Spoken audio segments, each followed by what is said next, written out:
thousands. I'll be like, there'll be a guy at the grocery store and I'll hear him say something about Facebook. I'm like, oh, you do Facebook? You ever heard of CanFan?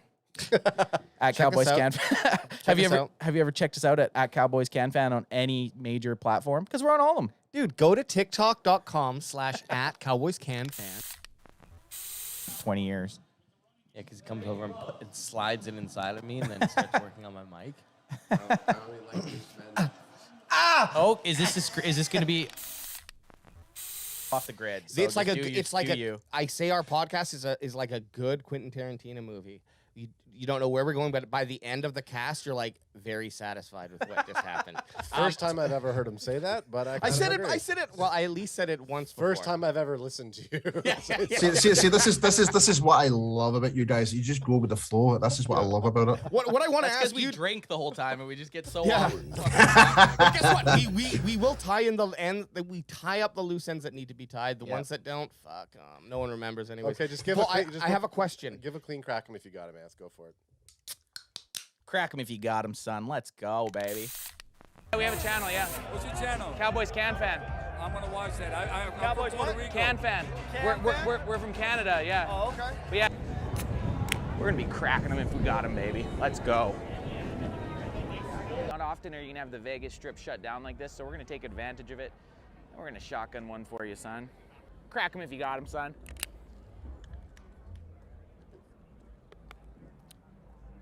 Woo!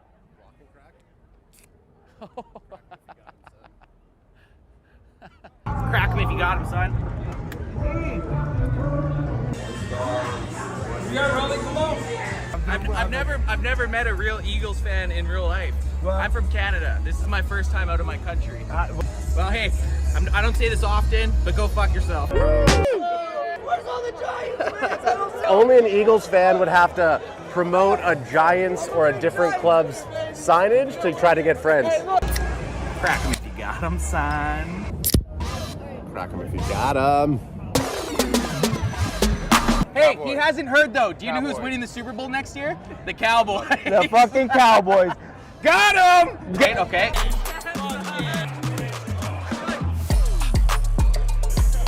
9 a.m. out in Thailand, and Zion Johnson just got picked by the Chargers. Which kind of sucks because I was really hoping that the Cowboys would. Looking tough.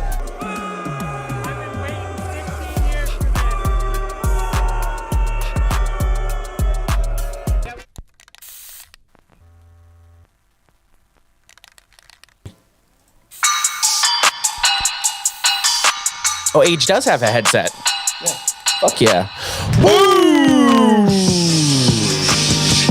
Welcome to the Cowboys CanFan podcast. You guys Crack him if you got Crack him if you got him, son. What shirts are you guys wearing? The Outsiders?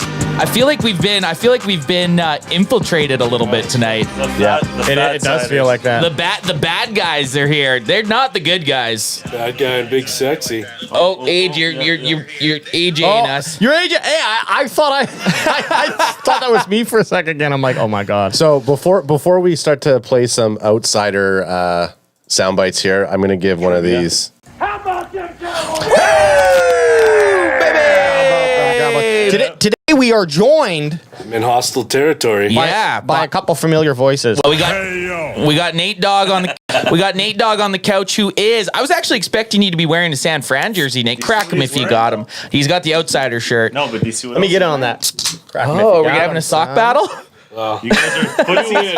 Get your feet up. Put your feet up. We're gonna feet up. Not only will we get more views Leave the middle seat alone. from the foot We'll fetish. get some fetish people in there too. All right. We got Nate Dawg. Just do it. Two. Sweet. Not sweet this week, though. Not sweet this week. We got Nate Dawg, the San Francisco 49er diehard, and then brother Adrian.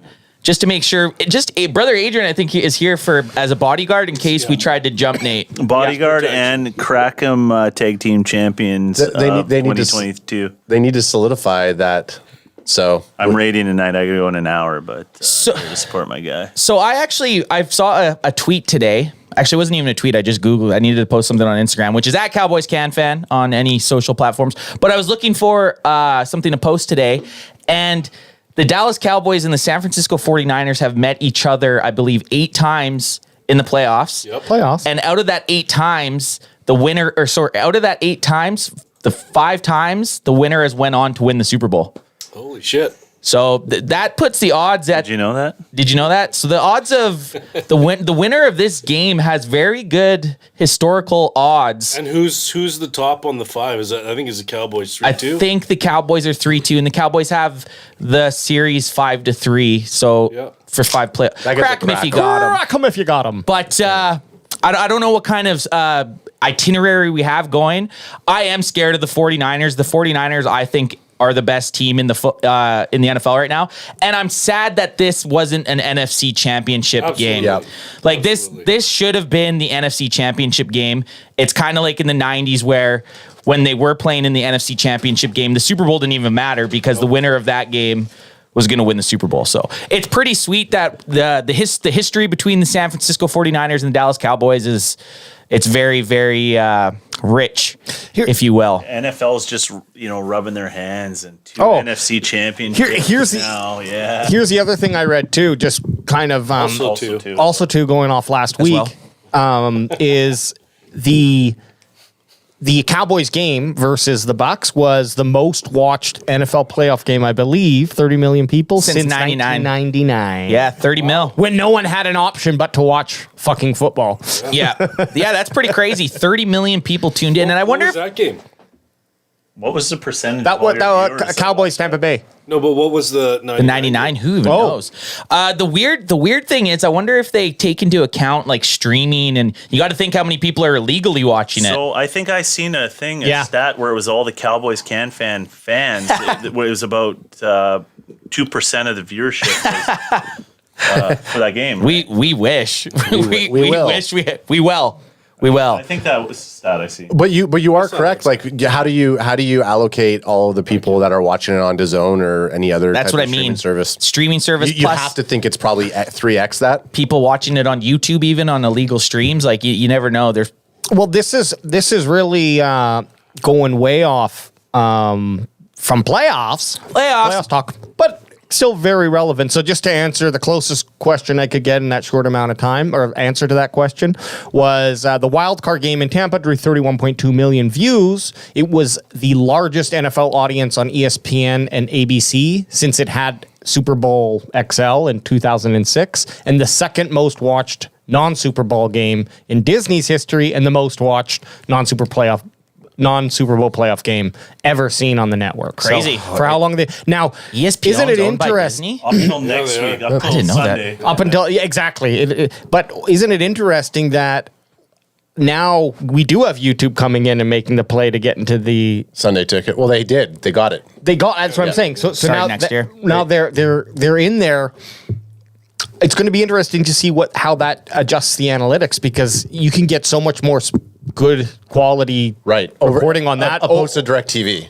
Yeah, I mean, they're still probably more accurate than just like how they used to do it with that fucking box thing. But still, they just went door to door. Did you watch the playoff game? But it'll be interesting to see what YouTube does with all of this information and how they market to people individually. I was just gonna say, you kind of got me a little turned on when you start stat reading like that. Go ahead and give me some stats again. Well, this is a good segue into something I wanted to talk about.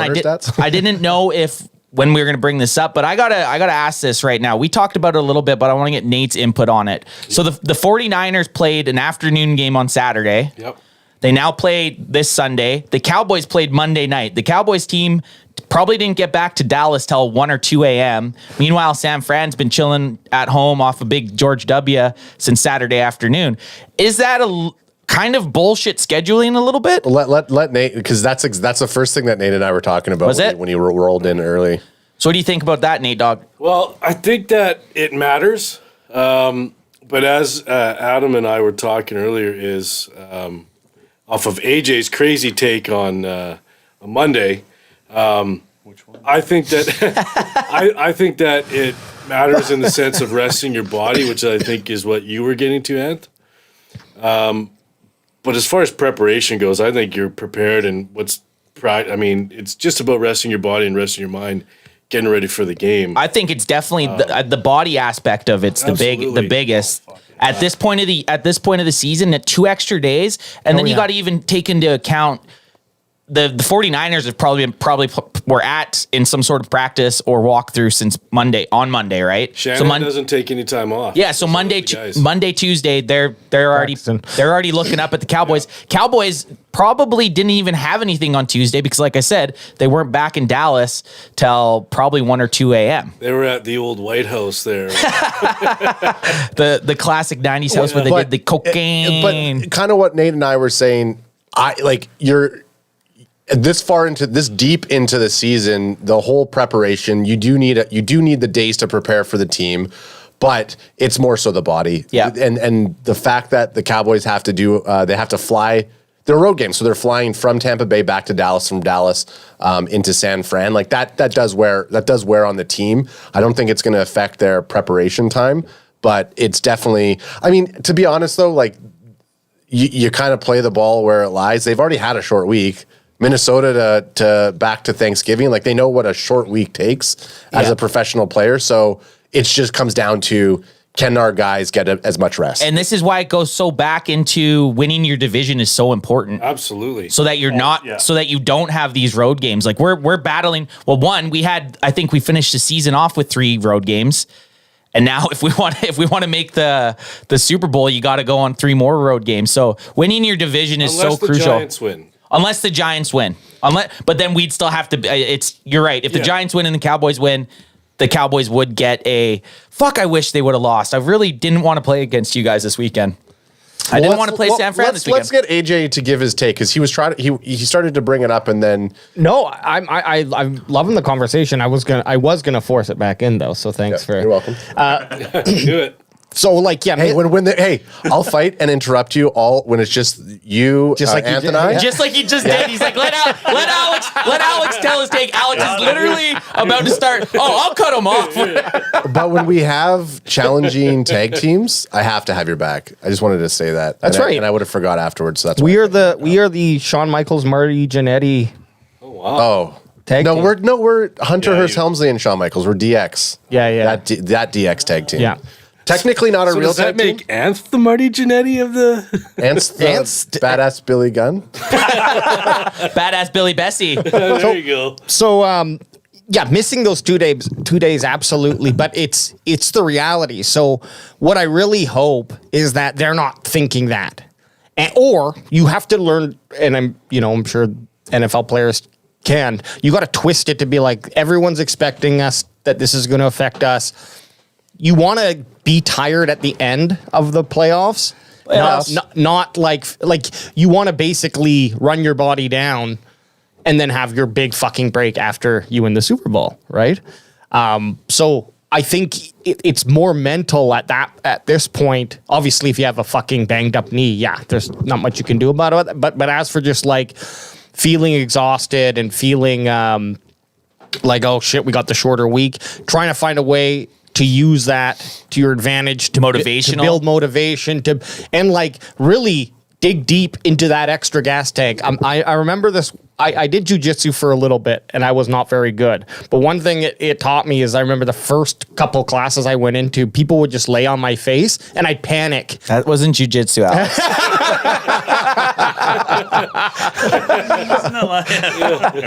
But I would panic, and then I learned that if I just let that panic go, I'm fine. I'm totally fine. And it's the relevance there is just like you gotta increase your ceiling or however you want to put it, where now they are able to push themselves more than they have previously. And now it's time to put the women and children to bed and go looking for dinners. Hell yeah! What are we talking? Is boner one of them? I also too think that that comes with age. With like, you're not having a 20-year-old that's and that's you know what I mean. Like, you're double their age. You're learning these strategies, whereas these guys are like, they're either going off exhaustion or they're going off of like they're amped up to do something. Yep. And the longer you wait for that, the less. If you're playing a playoff game the next day or 2 days, you're amped. Let's go. But like, you have 6 or 7 days, you're like, well, Is that the awkward number? it's like Where you're not getting what is enough the rest, number? but you're not. Exactly. Yeah. It's also bullshit. This is the Also first too. time that there was a wild card on Monday. Isn't No, they did it last year. They did it last year year was the also. first I don't like it either. No, it's because they have the three, or sorry, how many games did they have? 2 on The 6 Saturday. games. They had the 6 there was games. a lot of games. It's to get 2 ESPN Saturday, in there, right? yeah, Fuck 2 yeah, Saturday, right. 3 Sunday. 3 Sunday, 1 Monday. It's Genius. so they want to get 3 days of football. Well, and Absolutely. of course ESPN wants it. ESPN, I mean, they just had the most rated game in the last Yeah, right, 20, right there, 24 years or whatever the fuck it ended up being. And all of the NFL likes that because they. It's more. I love it too They when should- it doesn't involve the Cowboys. No, I playing know. on the Monday. But night. again, it's like it's the reality of it. So you damn well hope again that like obviously physically it's football. It's just you hear the players talk about what they do when they go home and they're like, or what the wives or girlfriends of the players, and they're like, yeah, he's fucking look. He's like he's been in a car accident. Yeah, like I remember Ray Lewis saying after a game, he literally would just the next day would just lay in the whole day, just would not get out of bed for the full day. Yeah. because he would just go so hard on that one game. Yeah. So Let's I just don't take know. it. Let's just take a second and say that this segment of Alex's take on a short week was sponsored by Carlos Solis. A nice super chat at $4.99. Carlos. Carlos Wrote that out for me. He wrote that out for you. Said it. Another throw in was EJ Savage said we are the Hardy Boys for a tag team. That's not a bad team. Absolutely. If I Yeah, was you guys are the Hardy Boys. We are 100% the Put Hardy some pantyhose on our arms and just come out and Legion start of Doom. flexing. So who Legion am of I? Doom. Yeah. I'm Matt.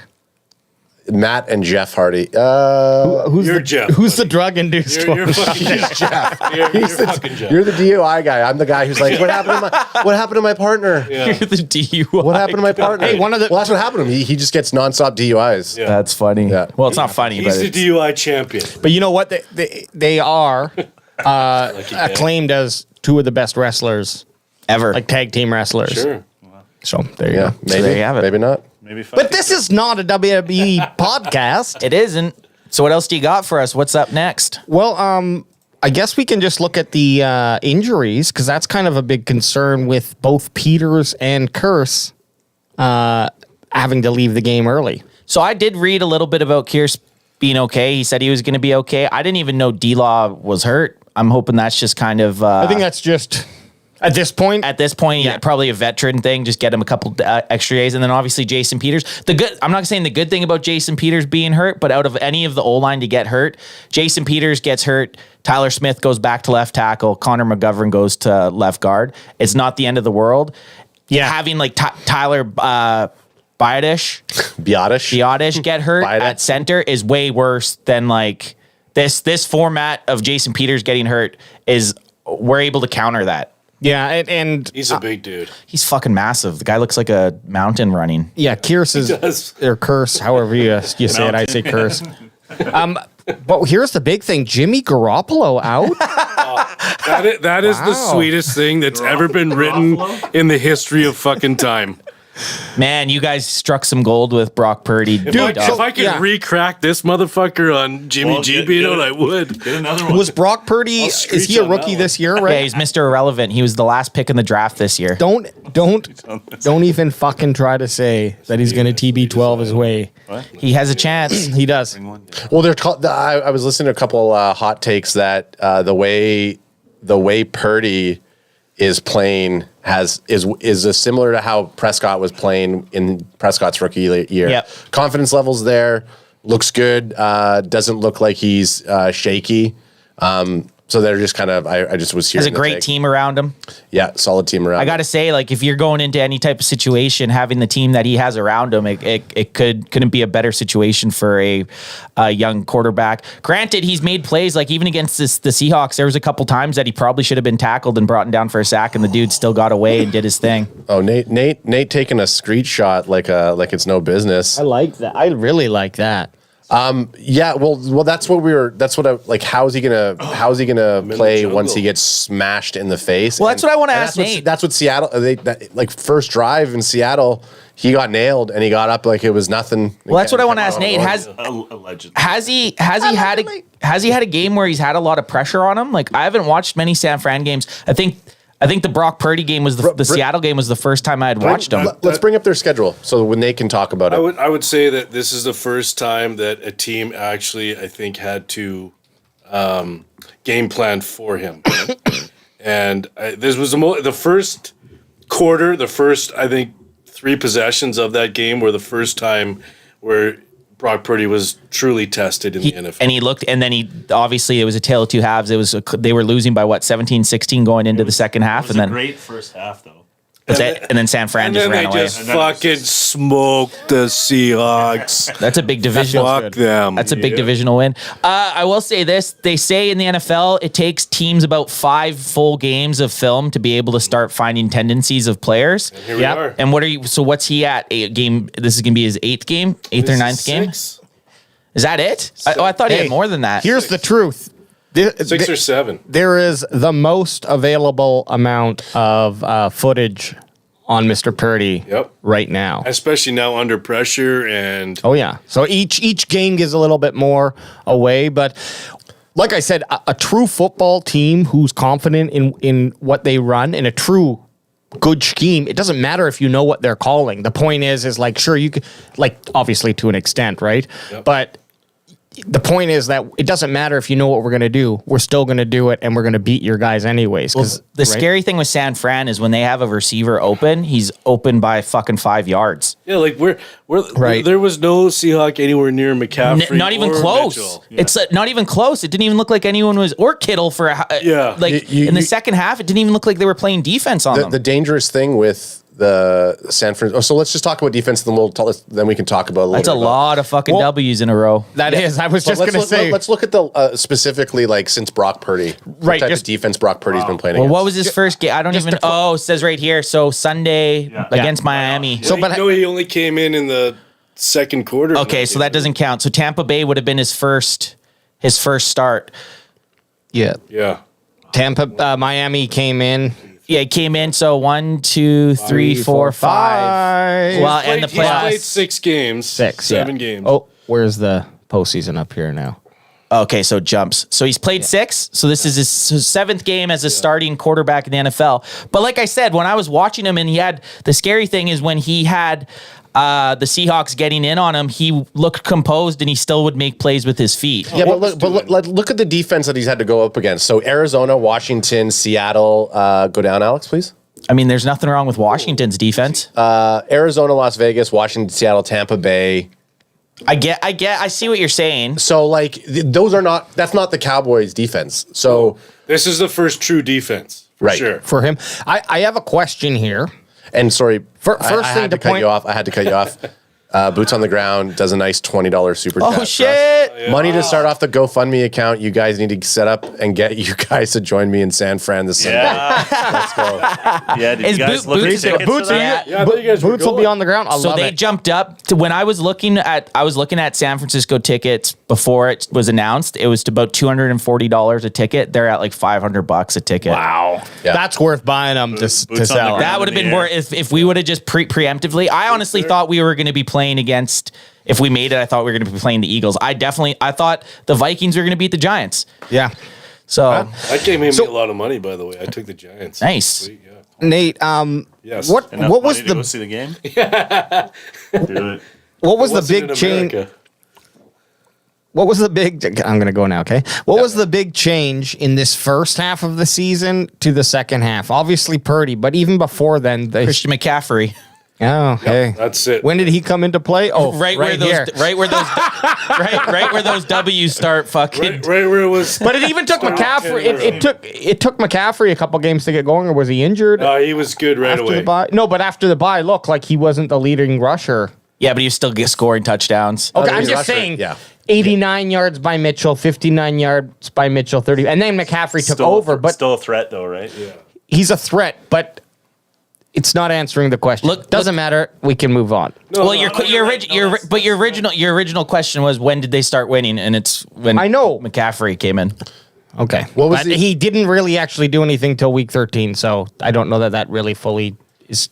No, it was him being in the lineup because you have McCaffrey who you have to game plan around, and then Ayuk started stepping up. You have Samuel. Juwan Jennings, who also is Mr. Third Down. So the Dallas Cowboys better cover that motherfucker. It could have just been a second half. No, it was Christian Flip McCaffrey coming, and then it opened up everybody else. Sure. It kind of opened up the offense.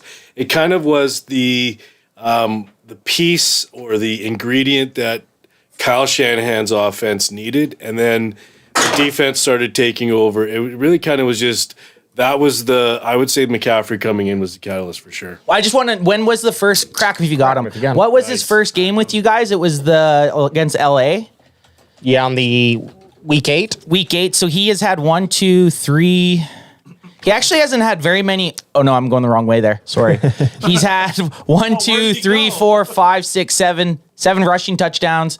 But he's also had, you can't look at his receiving. I think he's been almost a bigger threat receiving. He threw one too. He threw one. The guy's legit. And we've talked about it before.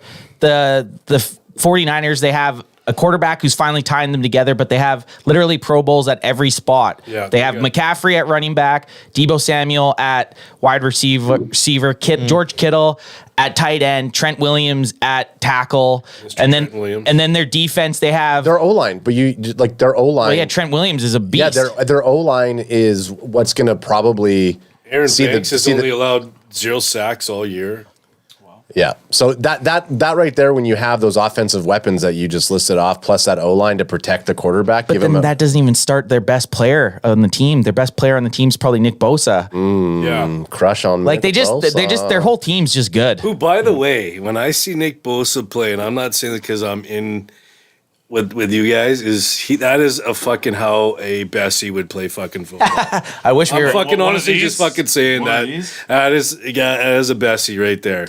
We like hearing that. Not his brother Joey, by the way.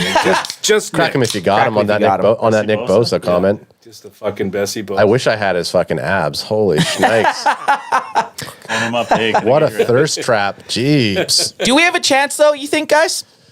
Absolutely. This is the NFL. And as long as you're not kicking field goals or points after, right that's you have a chance. I think we have a chance too. I'm feeling I was talking to Ad on the way to the Monday night game, and I said if we can get some confidence and have a very good game and have get Dak rolling, I think it might just be enough to make this team feel like they can play with anyone and put up points. Because against San Francisco, you're going to have to put up points in the first half, because second half is pretty barren. Yeah. Crack me if you got him over there. Hey, that's AJ. me. So the biggest thing about the San Francisco 49ers offense, do you think?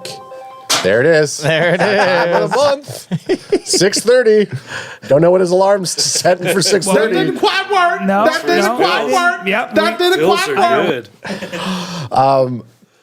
Okay, so let's talk about planning. Sure.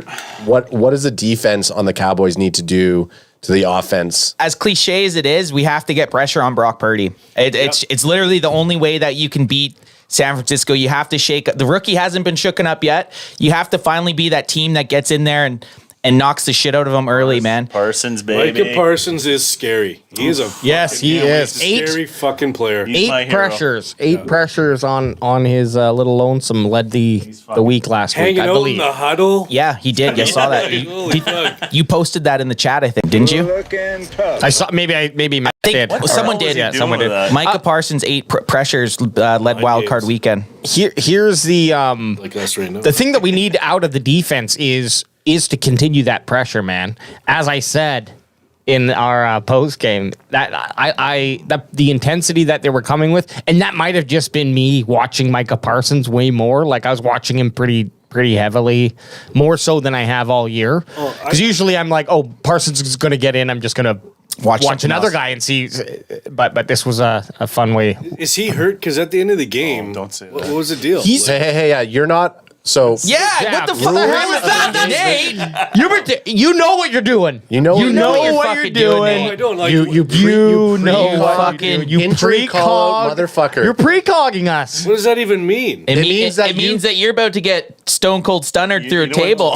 You know when Tom Cruise they stop murders? He's a pre-cut. So here, you I'm the Fuck you, dickhead. I'm your naked precog. Rewind and remember Super Bowl of last year when That's you. true. So you're not allowed to. I apologize.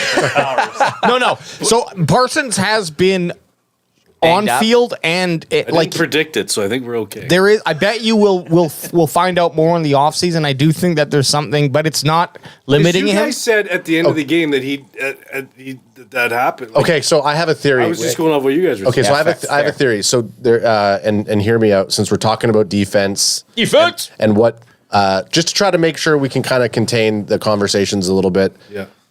What do we have to do? What does the Cowboys have to do against the San Francisco 49ers offense? I put in our chat that the last few weeks we've been seeing Micah be very frustrated. A lot of people watching are calling out like, "What's Dan Quinn doing? Dan Quinn never blitzes. He's soft." And the defense has just felt not like that first half of season defense.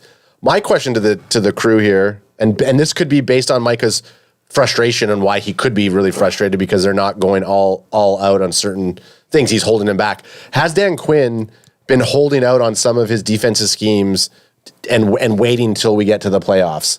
And then all of a sudden you look at how Micah went in that last game. We saw more pressures, a lot more blitzing. Actually, saw him playing a lot of linebacker. Saw him playing a lot of linebacker, which is kind of what we were chatting with. He started at? What? But he's been playing defensive end for most of the season. Okay. So that's where I was like, well, wait a second. Like the defense felt more aggressive than they usually do. We saw Micah all over Brady as much as possible. Has Dan Quinn been holding back? I would say no. Okay. Because it doesn't make sense that you're going to risk not making the playoffs. I mean, I know they were in a position where they had made it by week 15. Yeah, they clinched pretty early. They clinched early enough where you could, but you wouldn't want to risk that. It would be kind of silly anyways because you don't want to like unleash this new scheme in the playoffs and then have players not really play. However, I could see like certain plays, things that you've seen throughout the year, and when you need that like third in, I'm talking offense, but you can be same on defense when they're going for it on 4th and 1, and you do this thing, or when they're in the red zone, you have a play like kind of like what happened with Mr. Tom Brady, or not Tom Brady, Seahawks, ex-Seahawk Russell Wilson throwing that interception right, like the Michael Butler, I believe. I think that was his name. Malcolm Butler. Sorry, thanks, Seth. Okay. Brother of Michael. But he talks, or there's a clip out there. Maybe it was actually who's the coach? I'm asking. Who's the coach of the past? Topic. I don't know the head coach. Belichick. Yeah. So Bill Belichick and him were talking, and he called that play. Yep. And so that was something new that prior to the game. Like that he week. saw that that's week. what Russell Wilson does, and so they implemented that play or changed his position or did something, or he just knew. And so I can see that thing happening. Well, absolutely. yeah, it's kind of I wouldn't say they hold back certain plays, but they're going to scheme against San Fran way different than they schemed against, Daniel Jones or Jalen Hurts. They're going to always play a little bit different, but you did see Micah, and we actually talked about it a bit. He had way more snaps at middle linebacker last week, and we hadn't seen that prior. Like he had been just lining up on as basically an off-ball linebacker at D end for 3 or 4 weeks straight, and then you did see him move around a bunch last game. He looked great though. Yeah, he was. Well, he's a scary fucking. Well, awesome. You're playing against a really weak O-line in Tampa Bay, and Micah was up against one of the worst left tackles. And EJ was saying Micah played 96% of the snaps. Yeah, that's what you want. That's what you need him. And you did see him look a little banged up a couple times, but I think everybody out there is a little banged up. Is Parsons gonna be lined up against Bosa? Sorry, not Bosa. Trent Williams? Yeah. I hope not. I would put him. I'd put Micah on the left end. Lynchy. Let D-Law go against Williams. Yeah, you match Micah up with a weaker player. Trent Williams is just so good. Trent Williams, D-Law is never good. D-Law hasn't been known for his sack numbers. He's great at just holding the line of scrimmage. I'd be fine with him doing that against Trent Williams instead of Micah getting taken out. But you want to see both sides of it, right? So let's let's keep on the train of what else does our defense need to do besides let Micah eat. Well, I said already, you basically just have to disrupt Brock Purdy's flow. No one's been able to do it yet, and we got to be if you want to beat San Francisco, you have to make him you have to make him not have a receiver 5 yards open. He needs to make a decision. He needs to make it quick. Snap it right. He has to basically get rid of the ball to 2 to 3 seconds. If he has more time, we have no chances. The San Francisco has way too good of skill position players that if you give them 4 to 5 seconds, they're just going to burn you all day. Here's a fun little stat while I was looking to try to find how Mike has progressed throughout the season. I'm trying to see where I might have to look that up because I don't think there's a quick way to do that. Which position he played and has he trended in one direction more or less? Maybe you're saying what spot he's had the most success from? Yeah, exactly. And interesting to look at. Yeah, so we can do that later. But just a quick question, Adam, don't cheat. Who do you think had the most snaps on defense for the Dallas Cowboys this year? Most snaps on defense, probably Trevon Diggs. You're absolutely correct. Yeah, 1,116. Then Donovan Wilson. Nice. 960. And then Micah Parsons, of course. Yeah, Diggs has probably almost played every snap. What Pretty about close. also to LVE stepping the fuck up? Oh, man. I didn't realize how big of a... He's key. Yep. He played awesome.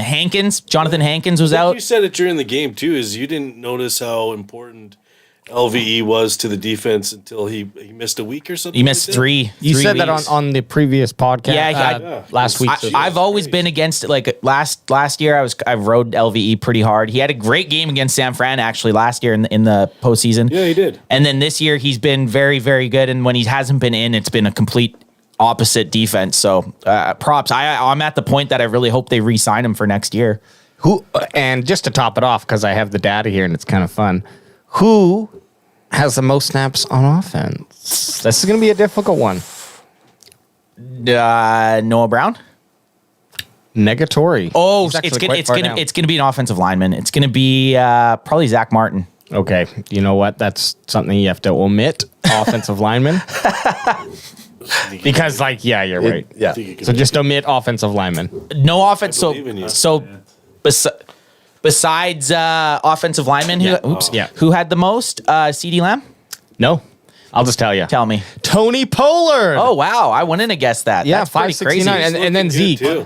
Yeah. So it goes, wait, fuck me. It was CeeDee Lamb. It was CeeDee Lamb.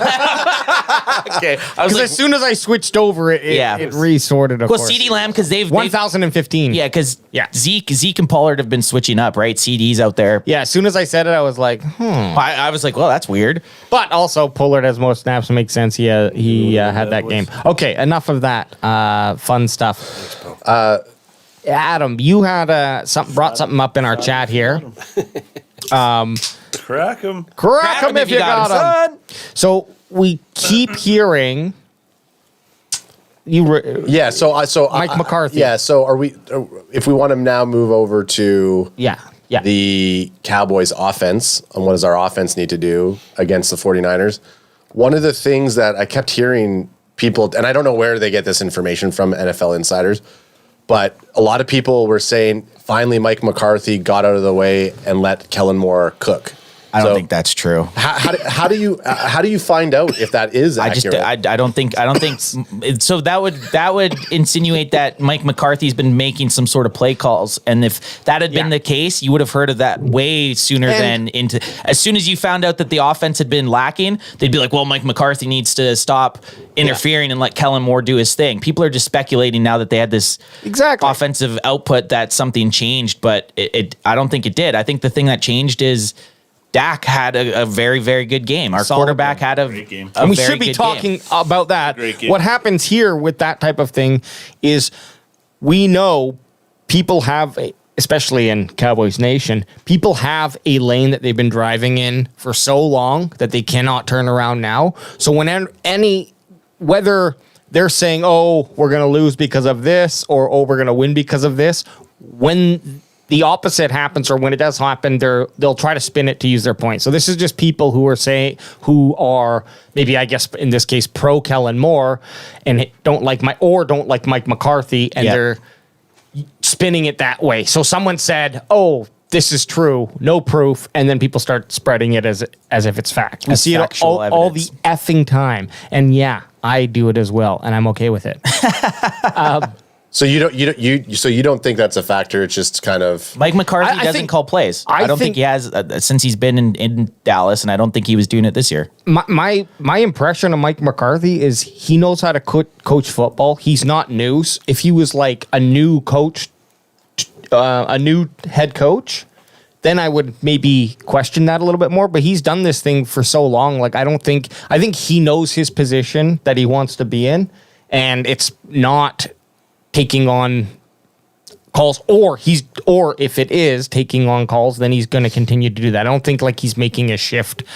And I agree with Ants. I think what we really should be talking about is that game Dak Prescott played, and how can he it's like turning on a light from one week to the other. Like how does he do this? And can he please stop doing it? It's playoffs. Well, Like keep the light on now, please, Dak. Well, it's been the thing that you've heard about the Cowboys for a long time. For even prior, I'd even say back to Tony Romo, is that the Cowboys have always played down to who they're playing, or they'll Right. play up against who they're playing. If it's a big game, they'll play well, and if it's a game that you're like, oh, they should easily win this, it's always a close game. Like it's never, they rarely kick the shit out of the teams they should, and then when they're playing against a very, very good team, they're always right in it. And But either it's different now because Tampa Bay, they were supposed to kick the shit out of True. him, and they kicked the shit out of him. but it's like one of those things. it was Tom Brady. Yeah, though, it's like and there's that's- extra. It's this Still, extra.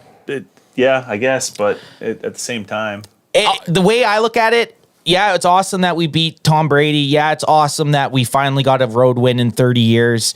But if we go to San Francisco and we lose or get our asses kicked, even if we don't get our asses kicked and we play well and we still lose, it's irrelevant. Like it's Cowboys, it's the same song and dance until they get past the divisional round. You know, yeah, it was sweet to win one and it felt awesome because it gave some confidence. That's all that game did, is give confidence to the players. But if they go to San Francisco, Nate, I'm sorry to say this, but if they lose to the San Francisco 49ers, well, I don't hate you're going to like this. If they lose to San Fran, it means nothing. They have to beat San Francisco and make it to an NFC championship game for any of it to mean something to me. I feel, and you already brought it up, I feel good. For some reason, I feel a lot better knowing that they're going to this game kind of the underdogs. Same. Everybody else is saying Frisco's going to beat them. Frisco's going to beat them. They have no chance. so that's the thing. I was more worried for you guys last week against Tampa Bay than I am for you this week, because this will be a really good game for everyone involved, right? Like this is for San Francisco fans, for Cowboys fans, For the NFL fans? for NFL, for ESPN is going to be just slathered right up, but this will be a good one. Whereas Tampa Bay, it's like that was scary. Like there was a lot of shit. Well, Anthony and I felt sick driving Yeah, to come to exactly. the show. That was a superstition head game. Like look at. I mean, we haven't even brought up Maher and those four. Yeah. So okay, can I just cut you off Yeah. there? So imagine if they would have lost. No. That guy would have fucking got. He would have been fired. I feel. I'm not even joking. Like that's what I've been reading on all the shit I read on Well, Reddit. I just feel so. You look at his face, you feel so bad because No. Money Maher has been like our most consistent, one of our most consistent guys. And again, it's the playoffs. Like fucking step it up. Like It definitely was. It felt like a weird joke that Yeah. someone Well, like after I- even the second one he missed. I was like, "What the fuck are you doing? I Two in kept a row?" I kept looking and counting. Yeah. I'm like, what the fuck is going on? Four Like, I- times. But I was like, well, maybe he's got some kind of side action with that. Right? Well, if I miss four, give me $1 million. There was a joke on has to be, there was a right? joke on Reddit or somewhere. They're like, "Man, he owes someone a lot of money."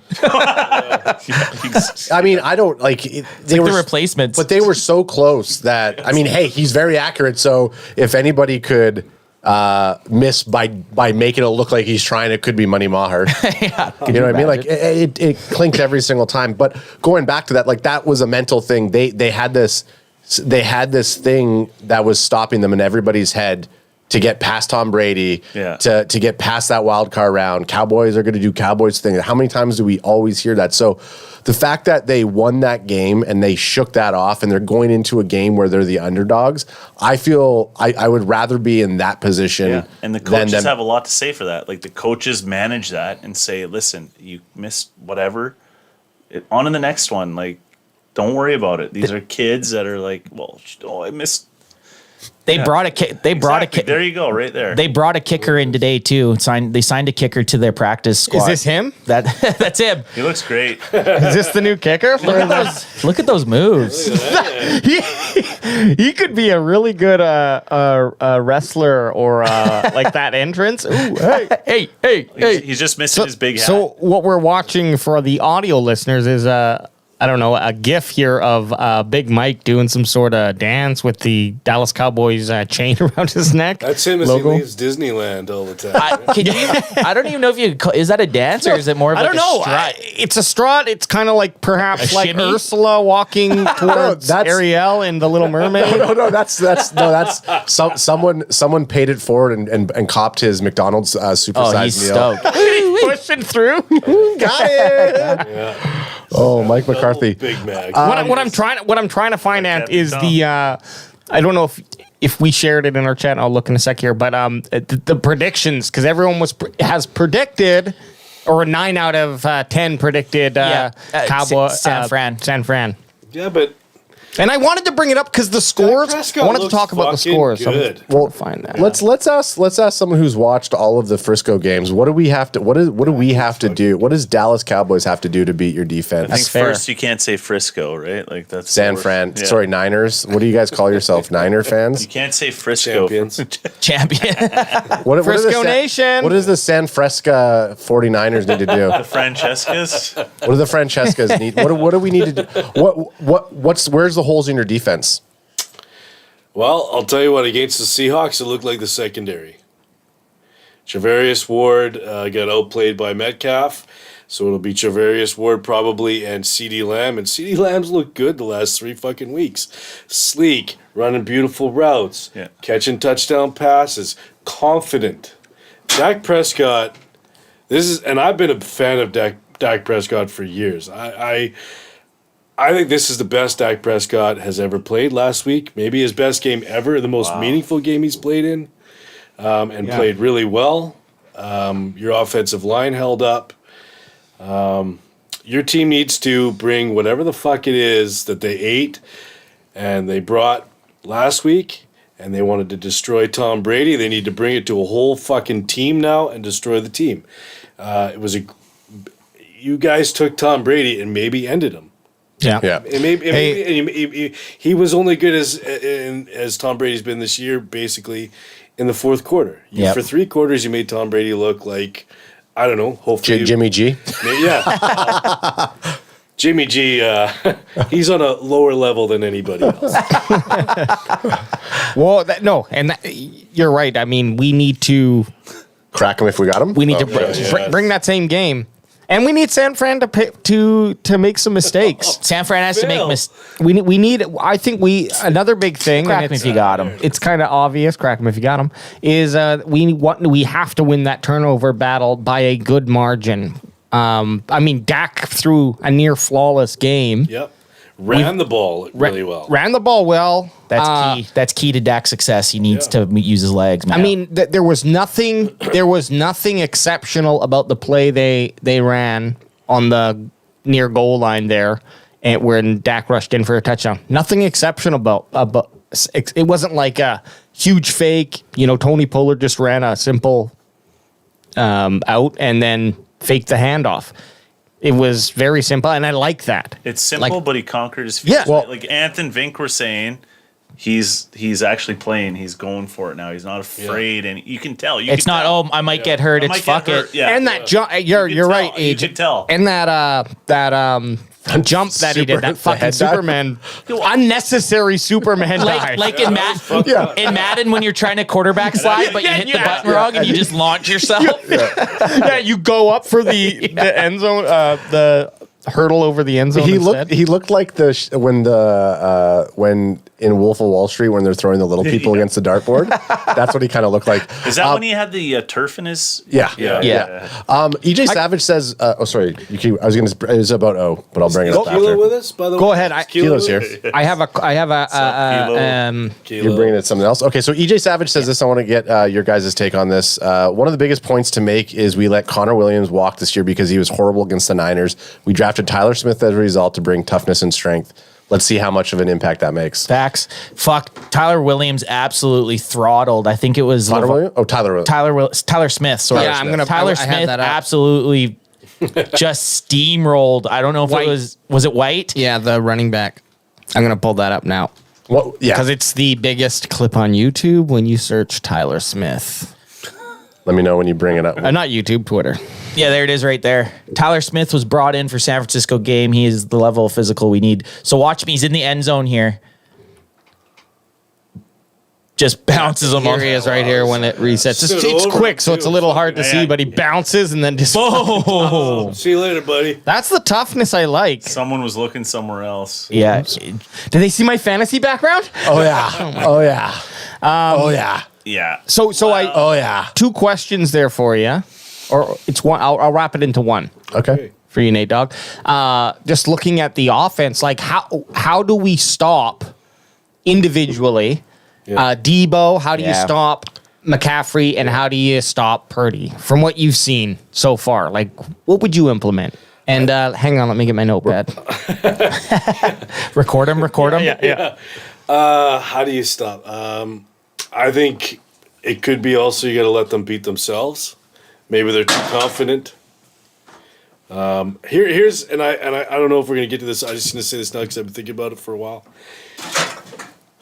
They're on an 11-game heater right now. Yeah, that is what I'm most worried about. I hear you. Because I don't think going into the playoffs, I think there's only been 2 maybe bigger heaters. That'd be the undefeated Dolphins and then the Patriots when they lost to the probably the greatest play I've ever seen to the Giants. Yeah, the hat hold. Yeah. Eli Manning getting out of that tackle. That was incredible. Oh, that one. So that is what I'm most worried about. So are they overconfident? Like, this is be a 12 wins in a row. It's hard to do in the NFL. That's fucking hard to do. Dallas Cowboys played like they actually fucking want to win the fucking game. They are now, I think, more as a team than they've been all fucking year. Dak Prescott was incredible last week. Yeah. He's a $40 million quarterback. Yeah. He is, I think, up there right now with playing the best football of anybody right now. So your question is, I think that the San Francisco 49ers have to not beat themselves in overconfidence. And I guess the simple answer is injuries. I mean, Deebo Samuel is... Did he get banged up last game? Yeah, that guy tried to rip his Oh, leg. yeah, that was bullshit. And then Jimmy Ward went and fucking smashed Geno Smith. Just Yeah. to fucking let you know. And the 49ers will beat you up. And they fucking smashed the Seahawks, by the way. Everybody knows about that. So I don't. I'll add on to this too. Absolutely. Debo Samuel and Christian McCaffrey and George Kittle. Those guys are so. Get it in there. Crack them if you got them. Those guys are so good that you don't. I don't honestly think it's possible to slow all of them down. I think the only way you can slow them down is by getting to Brock Purdy. I don't think you're going to stop Christian McCaffrey or Debo Samuel at the same time. How about Ayuk in there? Little secret. Ayuk in there, Kittle. I mean, Mitchell. They have so many good Mitchell players. healthy, yeah. The only way to stop that offense is to Juszczyk. force Brock Purdy Juszczyk is to force Brock Purdy into making stupid decisions and get into his brain. Otherwise, if he's getting the blocking, I'm telling you, if we're not getting pressure on him, it's good night. Like it's gonna be. what? You're gonna have to go fucking touchdown for touchdown with them. Yeah. And we're going to need big stops on third down. The San Francisco 49ers have, over the last 3 games, have a 50%, 50-50 flip Juwan Jennings on third is downs. the third down guy. Got to cover Juwan Jennings. That guy catches third downs all the fucking time. Third and 20, third and 50, doesn't matter. And that's what I hope the Cowboys plan for in those scenarios, right? Like, the scary thing is, okay, let's plan for him. Well, now you have Debo and fucking McCaffrey and who They have the most skilled players. There's a lot of people out there who can catch the ball. Bending and not breaking, and again forcing third downs. I think that's the best chance that we have. Third and longs. Even third and one, like just force them. Get into the penalty situation. They commit penalties Penalties? offensively. They're Pelty champions. A big issue that we also face Also and too, yeah. also too as well. Generally when we go up against a premium running back, we've done a very good job at shutting them down. Same thing with a premium wideout. So I think what we are going to see is we're going to see a lot of action from Kittle, and we're going to see a lot of action from Ayuk.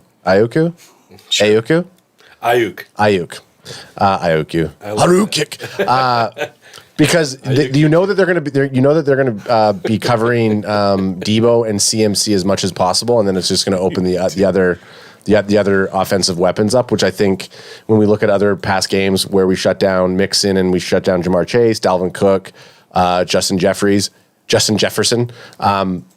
Those are two solid backs. I mean, they're not Christian McCaffrey's, but they're up there. Yep. Like, look at CMC. CMC's healthy this year, so he's back to that form. He's never looked as good as he is right now. He doesn't have to be the guy. Doesn't have to be the guy. So that was a question when you brought back up the San Francisco offense. If I want to go back to Cowboys offense and defense, the thing that I probably am the most worried about, and we didn't see it from Dakota Prescott this last game, is Dak Prescott. You could say he's leading the league in interceptions thrown, and who's leading the league in takeaways, interceptions on the defensive side? Defenses caught is the 49ers. So you have a team that's right up there at doing takeaways, and you have a quarterback who's right up there for giving takeaways. Yeah. So if we can limit Dakota throwing interceptions, I think our offense definitely has a chance to cook. And we haven't talked about the fact that can this be the game that we absolutely let Tony Pollard just go? I want to see 2 rushing touchdowns and 2 receiving touchdowns from him. Is that your boldie? That's my boldie. I think first thing, I said a lot there. Sorry. No, it's all good. I think it spawned some thought, which is rare.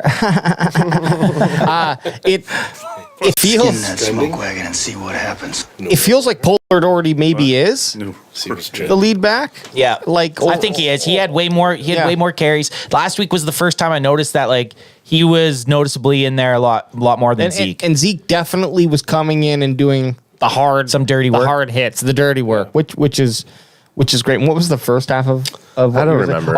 I also just on that interceptions and takeaways too. Yeah, I know. I mean, shoot, that's something that I think the emergence though that we've seen of Dalton Schultz, although it's only been short. He's come on, man. He's got 4 touchdowns in the last 2 games. He had a great game. Twice. And he was a menace. He's hanging onto the ball like he's fucking stealing groceries from Safeway. Like a goofball. And he's blocking very well. And he's blocking well, very impactful. And I just wonder if that core of talented young tight ends. Obviously, he's the most talented out of them all, and he's young too. But he is the leader of them. If that's kind of spurred him into becoming more robust as a tight end, because he last year was definitely more one-dimensional than he has been this year. He was a receiving tight end. They wouldn't run to his side and expect him to get a nice block. This year, he's been getting great blocks. Did you guys mention Dak's block there when he was running into the? Was it Zeke or? Yeah, he just ran and just did he? I don't think he got the ball. I think he muffed it. No, yeah, he got faked. But he was ready for it. Still going and guess for what? it. I don't crack him if you got Looks like Dallas is going for I don't like to see that. I like to see it, but at the same time, I like to see it in my football movies. It shouldn't be a planned play, is what I'm saying. And the way that he was running was they planned it, so now he's going to become the lead blocker for the running back now. What the fuck? That was great. Yeah, he's blocking for Billingsley in Friday Night Lights, or it was John Moxon blocking for Tweeter. There's a question for Nate in the chat from EJ Savage. I want to hear if Nate has heard about Trent Williams tipping the defense to what play they're running based on his stance at the line. Yeah, I have heard about that, but it's Mr. Trent Williams. That guy's the best left tackle, I don't know, in the last 15 years. I don't think he gives a fuck, and if he's tipping and you're running into him, you've still got to compete against him. And isn't that I remember what movie that's from where it's like, look at his knuckles. By the way, Any Given Sunday. EJ Savage, fucking love you, by the way. Yeah. There you go. But like, I think, Kilo yet? Is Kilo still first of all, Keel's here. I think that's Love you, probably number one. It's probably everyone does it, but then now you get that chess game of like, now I'm going to do it now I'm just gonna so do that it you just think so- I'm like- doing like, it. so- so exactly. How useful can it It's, really it's be? almost better to have people think you do something a certain way. So they Yeah. could But be maybe- saying, is he doing that? But how many times has he been beaten while he's been doing that? Probably Or- once. Yeah, Right. exactly. Or is he just like we were talking about earlier? He's just so good. He's like, I don't care that you know what I'm going to do. Oh, are you taking off? Am I the first person? Oh shit! No, I think you were the first person. To take a piss. I think you were the first person to leave a podcast, but it was you who did it. So Yeah. you're just. I think one other time you were here and you left early. Survey says one more for the good guy. There he is. There we go. It's just Two. Sweet. I will say. See, Brother Adrian is exiting the building. I will say this: He'll be back. whatever designer or outfit that made this couch, they should make like rocket ships and houses. Yeah. If it could hold up Nate, me, Oh, and Age, yeah. That's like what? That's got to be close to 700 pounds, 750 pounds of It's IKEA. man on here. It's IKEA, and look at the It's been reinforced. look at the reinforced Yeah, legs. it's on blocks. I forgot it was on blocks. I have four 2x4s raising it up. Back to How about to you and some Chelsea? carpentry, by the way, pal. Nice. oh, thank you. And I did, and I put the wall up too. You That was built these little things here. that one I didn't build. That one I did build. Okay, well, that one's the better one. Facts. Going back to nice. Schultze. Yes. So Alex brought up a very good point, which a lot of, as what did Barry call them? Dak apologists are saying this week. Dakpologists. Dakpologists. Dakpologists. And even Dak haters. So they're saying, look, what did we see in this last game? You got guys like Schultze who are coming up clutch in some of these throws, where in past games when the pressure was on, They tipping off volleyball it? Yeah, they're volleyball players.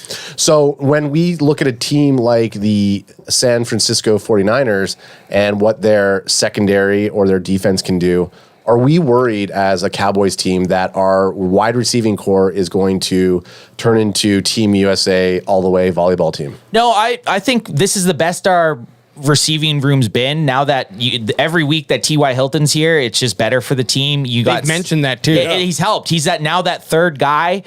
Sure, he might not get the ball that much, but he's still a guy that you have to account for. Michael Gallup has come along. He's had a couple decent games. Last week he had a good game. Had a couple You know what? I would say this was a very important play. It was our third offensive drive against the Tampa Bay Buccaneers. We had just went 3 and out back-to-back drives. Dak rolled out and threw one to Gallup. It was high, and Gallup jumped up. Like he went up top and he got that very first down for our team. So Which I think, we needed. We needed to that. get the ball rolling. So I think our wide receiving core is gonna. I like the shape that they're in right now, and that's including Schultz and the clone zone. Here, exactly. If I look at the comparison, let's just go through offense real quick. Or as long as we want. We're just chilling. We're homeboys. QB, RB, wide receiver core, however you want to dish it up. I'll go first, and then you guys can. So what do you mean, like comparison to San Fran? Comparison to San Fran. Okay, yeah. gotcha. So if we look at Dak versus Purdy, Oh, this is like the whiteboard thing that we did week 1 against the Tampa Bay fuckers. but in our minds, Which this is good to do. It's good to do. I like to say it too. So you're saying you're starting off with quarterback. let's start with quarterback. Do you want to go around and then move on, or? Well, we could just kind of have a discussion let's about. just do it. Yeah, I think quarterback, and I mean, I just have to. You have to give the edge to the vet in this situation. After last week, hell yeah. You just have to give the edge to Dak Prescott. He's played 6 full seasons. He's in his 7th. Brock Purdy's in his 7th full game, right? So I think you have to just in that fact of, and Dak's done it well. He's been a top 10 quarterback in my opinion the whole time. I would give the edge to Dallas when it goes to quarterbacking. Okay. So Ant says Dallas. Sure. I think Nate said Dallas too. I will agree that that Dak probably has he's been here before. He's been in the playoffs before. He's played a lot of NFL football. As much as I still think of him as a young guy, he's in his 8th fucking season. Is he really in his 8th? Seventh. season? Seventh. Holy fuck.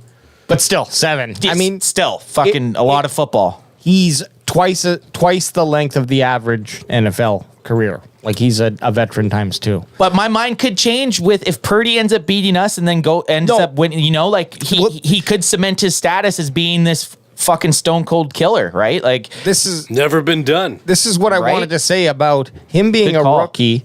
It's never, like Nate said, a rookie has never made it to the Super Bowl. And he has 0 to lose. He's in there rolling on the very last pick of the NFL draft. He's not even like they still have Trey Lance sitting in the wings healing up. Absolutely. Who they traded up big for. So They're going to try to get rid of him. They're not going to put Trey Lance into any game moving forward. Well, we'll see. It's got to be Brock Purdy and Brock we trust. What I'm hoping for, I think I can mute you. I think I could say 2 out of the 3 other people in this room agree with me, because I'm hoping for a Purdy mental collapse. Yeah, me too. Sure. And I don't think that's necessary to win, but I'm hoping the pressure gets to him. Yep. We've seen it before, even with the best quarterbacks, and I think even very recently with Burrows earlier on in this season. Yeah, it seemed like he was having a really rough time. Herbert? Obviously. As well? Herbert, yeah. He turned it around, after the first weeks. But the reason that, like you said, you're hoping for a Brock Purdy meltdown, and it's more likely in the postseason because you're literally, if you're playing in the wild card, you're going against 3 extremely good teams.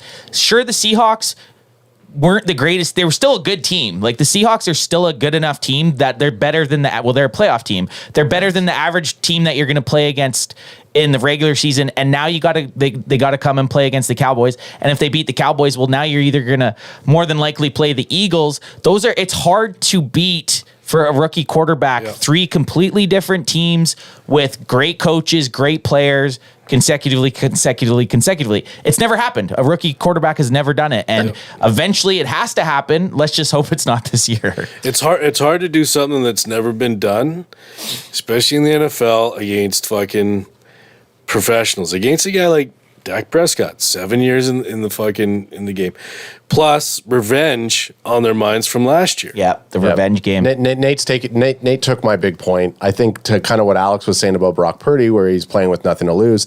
Dak Prescott knows what it's like, not only to not get to a Super Bowl, but to see what happens when you do a 14-second slide, a 14-second play, 14 second on the time clock, and you do a slide to just lose out. He knows the feeling of what it's like to lose to San Francisco. He knows what it's like to lose in the wild card round. He doesn't know what it's like to get to an NFC championship and win. So I think the fact of the matter is everybody all year long has been shitting on Dak Prescott, and it's time for him to leave it all on the field to really take ownership of that team, which he did last week on the offense side. We hear him all week long saying, you got to be better, we got to make these mistakes.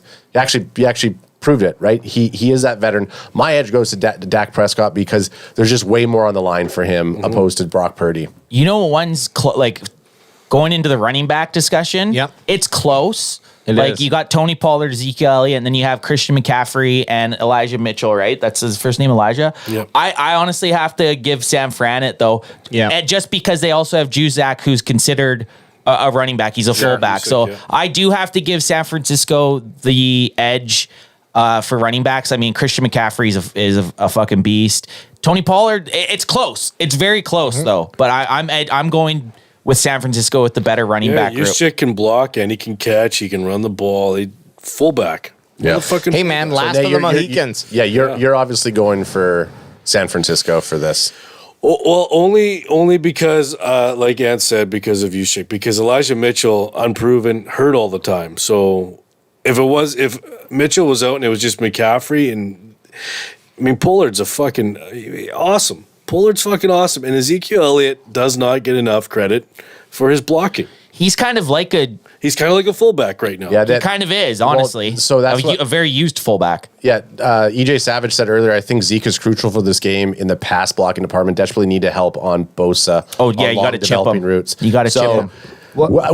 We saw it was nice to see TP20 get a little dirty on a couple blocks that last game, but again, different defensive line than what we're going to see. This is, when Zeke's out there, it's there to protect his boy. It's there to protect his BFF. His BFF. They want a handhold after the game. This is the first handhold. There it is. There it is. I can't even text that one in. So. But I'll just primarily because of CMC, Juszak, and even Mitchell, I do give the edge to Juszak, Jerry Juszak.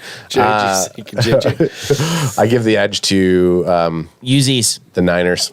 AJ. Fuck with us, AJ. I think it's an unfair advantage in San Francisco's favor. I think they have loaded their fucking backfield with deadly weapons. And then when you look at... You could even throw Debo in there at running back, too. I forgot about Debo. That's what I was going to actually say is we do only have 2 running backs. 3 if you count Davis, who's come in, but he's not utilized in any capacity except for filling in when someone is not playing. But what we see with San Francisco is you have a very fun scheme.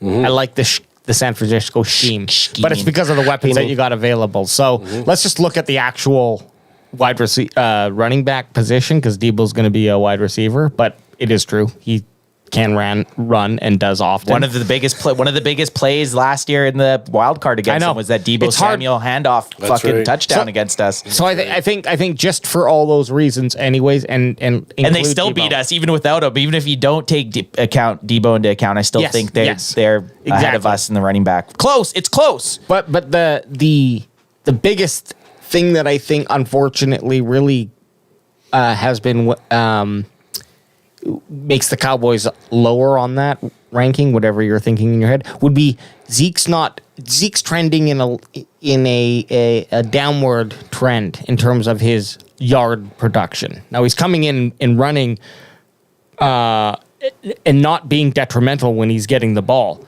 So that's a bonus, but he's dropped over in his production of yards per game, per carry, and per game. Yeah. So that's just like something that's like not what you want to see, but it's not, the result has not been anything negative, right? It's you're not even really seeing it affect the game because TP20 is coming in, and that could be just a shift in play calling perhaps and utilizing TP20 more in those roles. Long story short, I give the flag over to San Fran on that one. San Francisco. So now we come to the wide receivers. Well, I don't even think wide receivers. I think just like we'll include tight ends in that. Receivers. Anyone that catches a football, basically. Right. And again, I mean, CeeDee Lamb's been very good. Dalton Schultz is coming out and been playing pretty well. To me, but let's just put them up. CeeDee Lamb, Debo. I'm going Debo. If I had to pick, if I was picking, I just like the way Debo. Oh, I mean, the guy, it's not necessarily like CeeDee Lamb, honestly. And it's very close. Again, it's very close. 4 or 5 weeks ago, it would be a much easier decision. Debo Samuel's one of those guys that he could touch the ball anywhere on the field and he could score. And CD 4 or 5 weeks ago, CD wasn't the CD I'm seeing who's been playing over these last few weeks, these last couple, last quarter of the season and into the playoffs here. He's been a completely different receiver. So if he was playing that all season, I think there'd be a bigger argument for him being more comparable. But the versatility of Debo Samuel and how you can use him, it's scary. He's not only the player himself, but the matchup nightmare of him lining up in different spots. Who would be covering? Would be Diggs covering him? You think? I don't know. I don't think so. I think Debo's too big bodied for Diggs to cover him. Because you guys have been saying, I think all year, is Diggs is not a physical guy. He's not. He's not very physical. Against an Ayuk or a Jennings. Cowboys don't. I don't think Cowboys. And correct me if I'm wrong, but I don't see the Cowboys doing that often. Putting one player on. They did it last week. He did follow. He did follow Mike Evans. But he followed Mike Evans. He was on Jamar Chase. He was on Justin Jefferson. Well, no, but Jamar Chase was just when he was on his side of the field most of the time. Okay. The thing with Diggs, if he was manning up against, I trust you. If you got him, if he's manning up on Debo Samuel, I am scored of just you send this side of the field doing something away from them, and you just throw a little route to Deebo Samuel. I don't know if I feel confident in Trevon Diggs being able to tackle him. He's not going to. And that yak off of Deebo Samuels is just too that dangerous. would make me nervous. Well, you got to either it's either that's how Diggs is, and he's just not going to adjust to becoming a great tackler, and okay, that's fine. But then now we need to compensate the scheme to cover for that, which right? they might have been doing, I think. Right. And he has played. Hey, we've talked about it. Diggs is not a guy that's going to go in there and have 8 tackles, 10 tackles in a game. No. But if he can get 2 pass breakups, or even just a stop the quarterback from even looking at the player that he's covering, then I'll take that. Pause him for a second. Exactly. But I have noticed teams will target him in the running game, and they'll draw up plays to get a guy with the ball to that side, like a short pass to that side, because they know you're not going to have. We need a Deron Bland or Donovan Wilson over there on him like a fucking belt, and he's just. I think that, like, and I don't know. I kind of just wanted to give a blank. If you're going 1-to-1, so you can't really. I feel like we got to go receiving core versus receiving core. I think that the Cowboys have. If we look at, it's very close, because if you look at Tony Pollard being part of the receiving core, you got CMC. If you got CeeDee Lamb, you got Deebo Samuels. If you got Kittle, you got Hendershot, Fergie, and then you got Dalton Schultz, Schultz is obviously number 1. I just wanted to be smart there. Mm-hmm. And then you got T.Y. Hilton and Michael Gallup. So outside of Ayuk, like, who is a comparable receiver? So I think in terms of the receiver talent, we probably are a little bit deeper right now. But Nate said, who's your third down guy? Jennings, man, that guy is Jennings. fucking amazing. Well, Jennings would go up against like T.Y. Yep. Like in terms of like on that list. The way I similar to possession style receivers. The way I put it is George Kittle is to me is a better receiving threat than Dalton Schultz, and Deebo Samuel is a bigger receiving threat than CeeDee Lamb to me. That's how I feel. You're right. But in the way that Schultz has been utilized in the past 2 games, I know things could revert, but in the way that he's been utilized, he is on par. But I just never. I'm never expecting Dalton Schultz to catch a 40 or catch a pass and run it for 50 yards and score. No, Kittle has done that. Right. Kittle has caught it and literally ran. And I'm not taking anything away from Schultz. Schultz is a very good player. I just think Kittle has the edge. Just watch for this when Schultz catches the ball next time.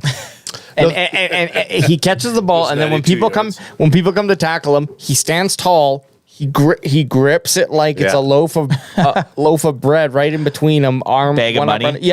And he just like tries to stay standing tall, and that's where I'm always just like, and everyone's thinking it too, is like, just don't get that, just hang on to that fumble fucking ball. Yeah. Listen to this comment from Kilo C. Congratulations, guys. And then he does the cowboy emoji, the maple leaf emoji, the podcast emoji. You now have playoff folklore. But so it's close though. It is close. The running backs and the wide receivers and even the I gotta give it to someone. You gotta give it to somebody. Let's hear what Nate Dogg's got to say for receivers. Yes. Did you give your opinion? And I just I didn't. Because I like where you were going with what you were saying. So I don't know. Like Ant said, I think Kittle might be the X factor and all the shit. He's just really fucking good at football. Yeah, but there's only one Kittle, and there's 4 clone zone members. You're just saying they got to beat him up before the game. They're gonna have to do. But how many times do we see? How many times do we see double TEs or trip TEs in some of those formations? If you talk about yards after catch, Hendershot and Ferguson seem to do more yak than Dalton Schultz. So maybe 2 years from now, you could contest that Kittle is more like a Fergie, or Fergie's more like a Kittle, however you want to call it. But I think because we're a little bit deeper in the tight end division, the tight end, I would give the edge to that tight end core, because you got to have the tight ends all. Yeah, but you could put Jack as a tight end. Basically, you could lump him in. I don't know. What's Kittle? Tight end talk. It kind of sounds like Ant's trending towards being a San Francisco 49ers. I think they have the better receiving core, and I think they have the better running back core. Yeah. Okay. Well, okay. And we'll move. Let's do defense too. We might as well. It's kind of been. I think they have the better defense. Also. Hang on. We're gonna get to the positions. But okay, well, if we're gonna do positions, let's first thing I just wanted to say about. Well, we can move on. Well, honestly, this comparison, what we should have been doing is you compare CeeDee Lamb to who we think the DB is going to be and who has the edge there. Because Kittle's not going to be playing against Schultz.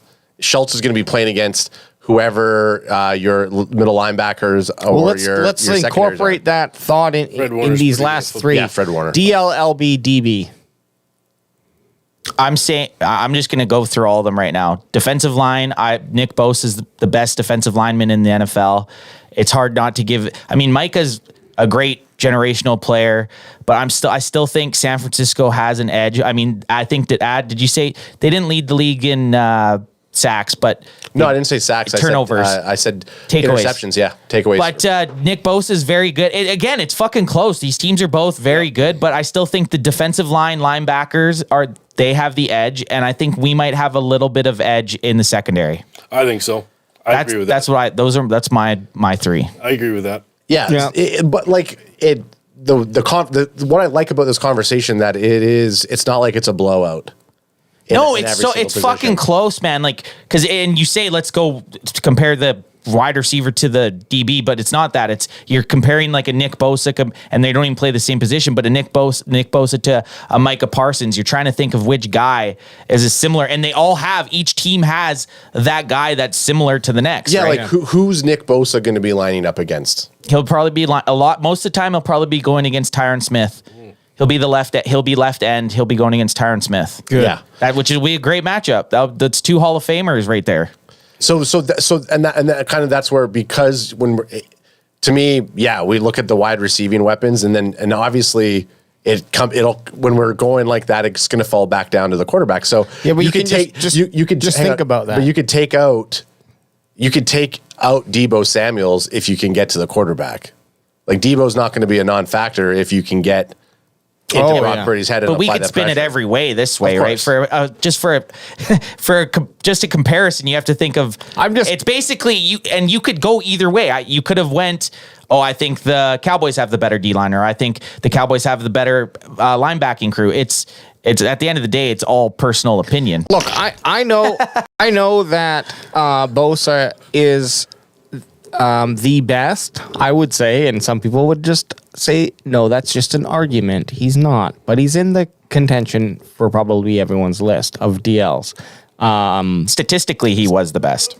Right. I'm just saying, you're going to hear something from everyone. Yeah. Micah is, right? That's how easy it is. Yeah. But I think, honestly, I have been really impressed with what we have this year. Obviously, Coach Law. I mean, he's been fucking fantastic. Oh yeah, but you got him. He's a Pro Bowl player. Like, we have the play. We have a great D line. But Osa, Armstrong, Fowler Jr. Fowler Jr. Really nice.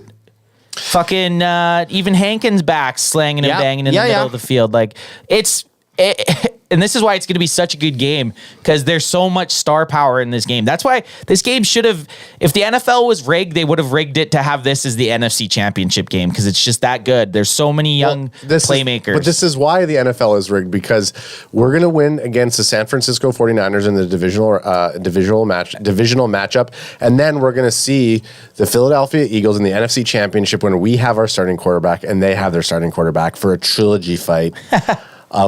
It's going to be that NFC Championship game is going to be bigger than the Super Bowl game. I'm calling it now. Let's win this one. I know.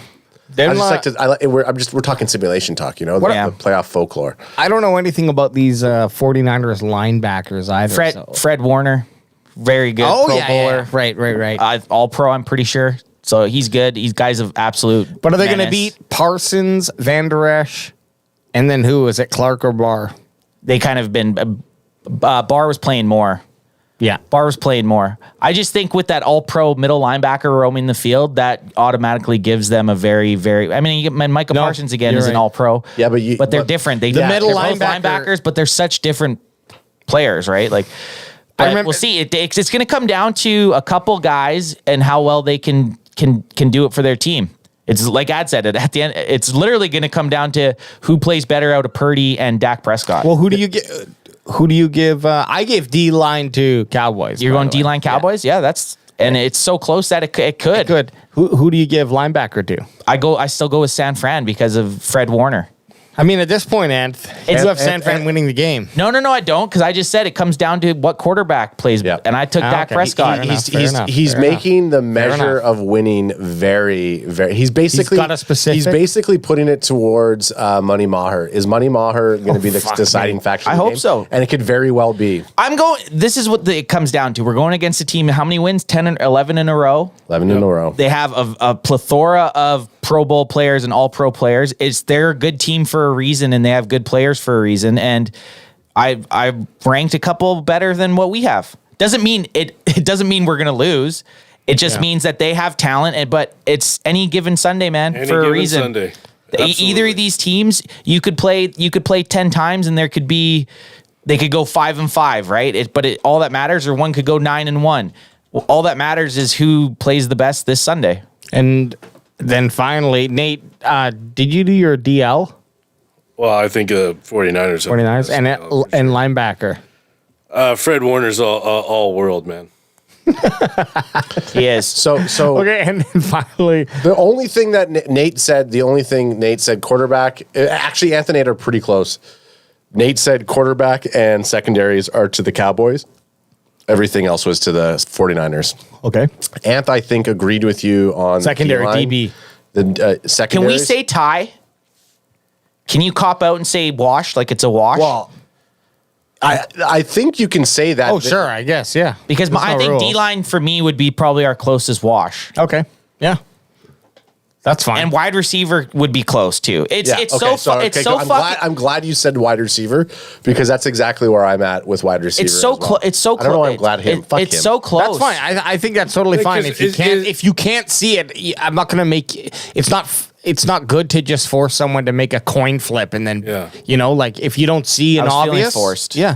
Then fuck absolutely watch. You guys are saying that Parsons is playing a lot. Last game he was a lot on the line. No, he was playing more linebacker. But he has played a line. They've been having him as the defensive end for most of the time. He is such an X factor, man. He is such a good fucking. Well, that's one of the things that we talked about pre Tampa Bay game. Let Micah roam. Have him be that hybrid player. Don't have him stuck on the line. Don't have him stuck at middle linebacker. What we need Micah to do is confuse Brock Purdy. I think Micah's going to be a major key to shake Brock Purdy up. And then if we can actually, it is going to come down to turnovers. I mean, Anth brought this up a few weeks ago that whoever can limit the amount of turnovers in this game. I actually do think Dak and Purdy are both coming in this game with 4 thrown touchdowns with 0 interceptions. Mm-hmm. So, and Dak Prescott has a 5 touchdowns because he did the rushing one. And actually that rushing play, if you look at how Dak went, that was no matter what, even if he wasn't going to rush it in, he had, I think it was Schultz there. He could have dished it up to Schultz for a TD. So like Dak could have had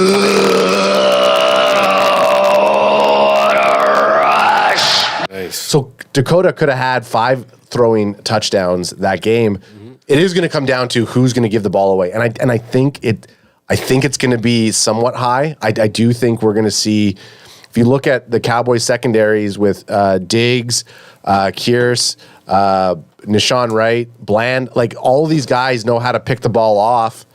So if we can get into if we can shake Brock Purdy up and we can force those turnovers, I think that's going to be the key to winning this game. Does playing on grass come into a factor as well? I saw CD. They asked him. They were asking CD about the grass prior to playing against Tampa Bay, and he's like, "No, we don't care. We will play on anything." Okay. So it could. I mean, it could, but obviously it's your home field. You're going to maybe beat. But I think we've ended up playing.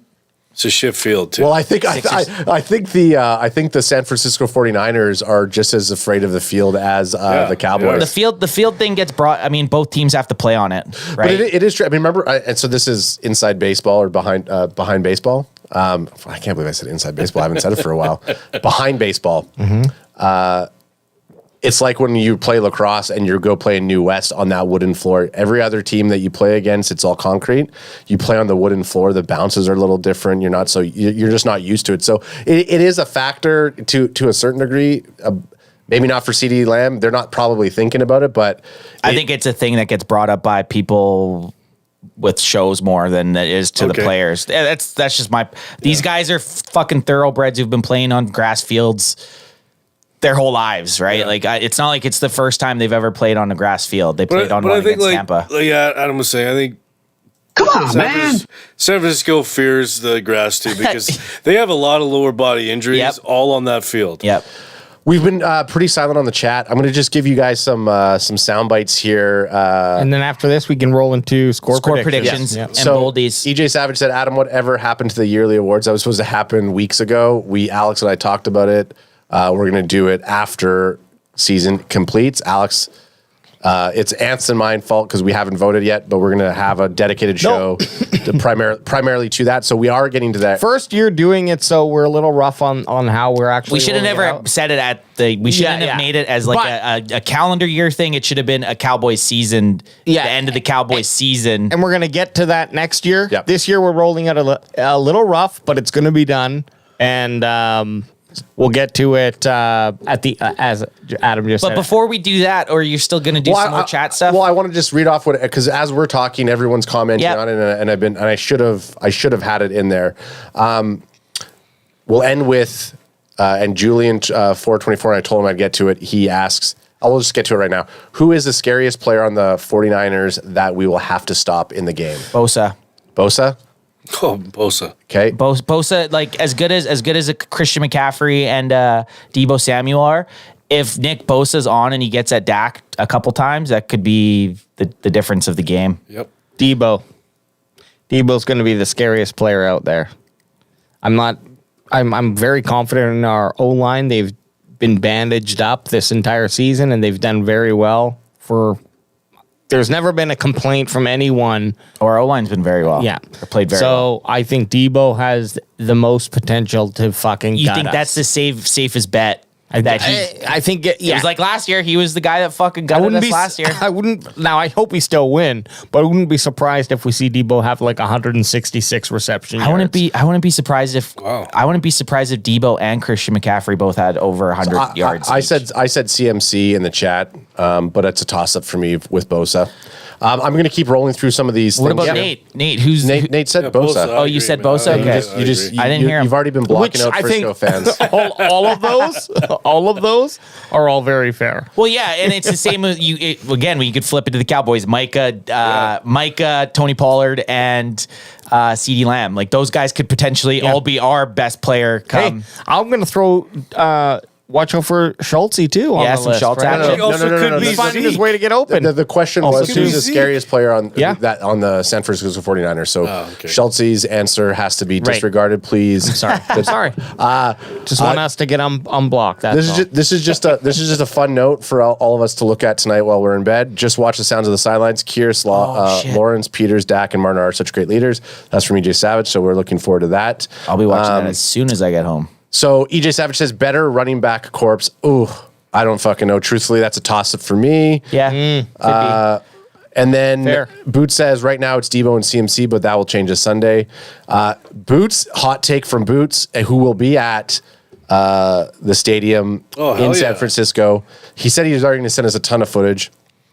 Still trying to convince us to come down. Boots says Tyron Smith is going to own Nick Bosa. He has fresh legs this time around, which I like to hear. Well, let's hope.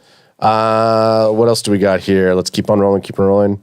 Oh, Boots also said, I'm just going to have to wreck the docket here, but how excited are the bandwagon boys to see AJ's favorite wide receiver, Josh Gordon, catch balls from Adam's favorite QB, DiNucci, this summer in the XFL, the Sea Dragons. Is that real? It is, yeah. Wow. So I feel like I have to watch the Sea Dragons. Well, we might have to tune into a couple Sea Dragon games. I don't know where the Sea Dragons are from. Sea Dragons, and you'll have to finally get that DiNucci jersey. I will get a Sea Dragon DiNucci jersey. EJ Savage says Dallas wins QBs, tight ends, DE, and safeties. EJ Savage says corners, if are healthy, I'd give us the edge, but not now. And then EJ Savage says running backs are a wash for me, honestly. Okay. All right. Well, let's jump into our bold predictions and score predictions. Hey, appreciate chat. Love chat. Thanks for the input. We've been a little bit silent. When we have more than 4 guests on, we don't have 4 guests. Well, even There's with 5 people 4, here, everyone wants to talk, and then we kind of go through some stuff. So, hey, primarily we come here to talk Cowboys with one another. It's kind of like live therapy with what we're doing. So like that, we 100% love the chat, but sometimes we just get rolling in our own thoughts that we need to unleash. Yes, and, sir. So we'll start off with Nate Dawg. Nate, you need to hear your score prediction and bold prediction. And you're doing this as Nate and Age. Yeah. So this is an outsider. The outsiders predict here. I think the score is going to be 27-24.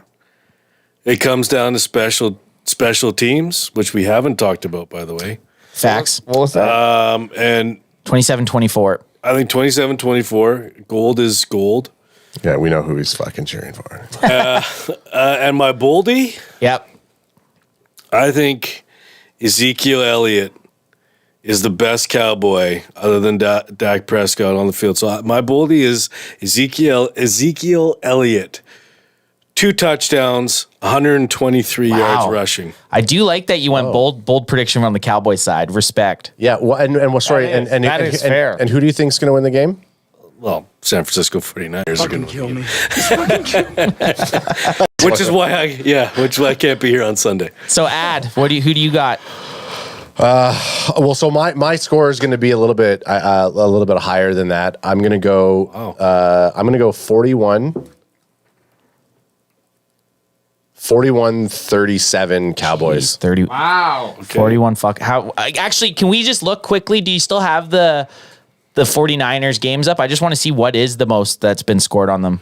I can pull that. And what's the most, actually, sorry for derailing. What's the most that the Cowboys have had scored on them? So here, if you're looking at it looks like they had 44. The Chiefs put 44 up on them. Yeah. That was the most. So saying we're getting pretty close to that. 44 points. And that was still with Garoppolo. Let's say with Purdy. With Purdy, the most they've had scored on them is 34. 34 and that was against the Raiders. 37-34 against the Raiders. I mean, that right there allows us. Hey man, we lost to the Commanders. We scored 6 points on the Commanders. I'm just saying, when you're talking about an inhuman team who's going on an 11-game winning streak and they're the team to beat, like that right there is like, okay, it's not impossible. They are a beatable team. But if you pick and choose games, I mean, they also beat the team we just beat 35-7. Fucking kill me. All right, so what's your boldy? I already gave you my boldy. If you can't remember, that's your problem. I honestly don't remember. Two rushing earlier, touchdowns and two receiving touchdowns. That's right. I was like, did I actually zone him out that bad? He does that. I didn't remember it either. No, I remember. I thought you meant you just said it. Couch thing. I thought he just said it. What was that at? 2 rush? 2 rush, 2 receiving. Fuck, 4 touchdowns. That would be a fucking game. It's called a bold prediction. I like it. That's fucking bold. AJ, what do you got? I get shit on all fucking year for my multiplayer bold predictions, and then I throw a dime like that out, which he's done. I don't think he's had 4. I think he had 3. I think he had 2 receiving or 2 rushing and 1 receiving. Or maybe you're right. Maybe he did. No, you might be right. It's the one that I didn't call him. AJ, what do you got? What do you got going? Okay. Yeah, what do you got, AJ? Fuck with me, AJ. So I think the 49ers can put a lot of points on the board. And I think they're going to get 31 points. But I think the Dallas Cowboys are going to put up just enough juice and get 38 for the victory over the San Francisco 49ers. So it was 38-30? Yeah. No, 38-31. That was been my score I've been going with all year, and I've never got it. If you finally take it and get it, 38-31. I picked that so many times throughout the year because I was like, it seems doable, and I just never hit it. What about your bold prediction? I think we see Dak Prescott get 2 rushing touchdowns. Okay. Oh, I like that. I like it. And you're going to give yours, and then I'm going to give a. No, I'm not. Oh, that's right. You're not. Okay, so Boots on the Ground says. Yeah, you don't. Ant doesn't. Boots on the Ground says CanFan Sea Dragons.